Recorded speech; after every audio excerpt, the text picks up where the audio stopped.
చిన్నప్పుడు ఎండాకాలం సెలవులకి తాతయ్య గారి ఇంటికి అది వెళ్తూ ఉంటారు చాలా మంది. తాతయ్య గారు అది పక్కన కూర్చోబెట్టుకొని కబుర్లే చెప్తారు. కాకపోతే మాకు చిన్నప్పుడే తాతయ్య గారు లేరు. మమ్మల్ని మా పెదనాన్నగారు తీసుకెళ్ళేవారనమాట. కూర్చోబెట్టుకొని కబుర్లే చెప్పేవారు సరదాగానే. ఆయన మహా శివభక్తుడు. మా ఇంట్లో అందరూ శివభక్తులే. ఆయన ఒక రోజు చెప్తున్నారన్నమాట నాకు, మా అక్కకిని. మనం శివ పూజ చేయాలంటే ఏం చేయక్కర్లేదు. శివుడికి అభిషేకం చేస్తే చాలు పరవశించిపోతాడు. ఒక చెంబుడు నీళ్ళు ఎట్టుకెళ్తే చాలు. నువ్వు చెంబుడు నీళ్ళు పట్టుకుని వెళ్ళు అభిషేకం చేయడానికి వెళ్తున్నావు. ఈలోపు పెద్దతను వచ్చి అయ్యా గొంతు ఎండిపోయింది కుక్కుడు నీళ్ళు వేయండి అని అడిగాడు. వెంటనే నువ్వు ఆ నీళ్ళు అతనికి ఇచ్చేయాలి. అప్పుడే శివుడు ఇంకా సంతోషిస్తాడు. ఏమో ఒకవేళ శివుడే నేను పరీక్షించడానికి ఆ రూపంలో వచ్చిన రావచ్చు.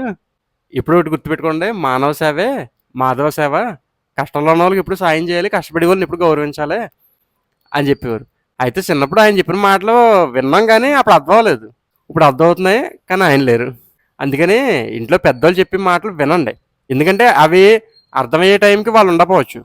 కాబట్టి వాళ్ళు చెప్పినప్పుడే, వాళ్ళు ఉన్నప్పుడే, వాళ్ళు చెప్పినప్పుడే వినండి. ఎందుకంటే పెద్దల మాట సద్దన్నం మూట.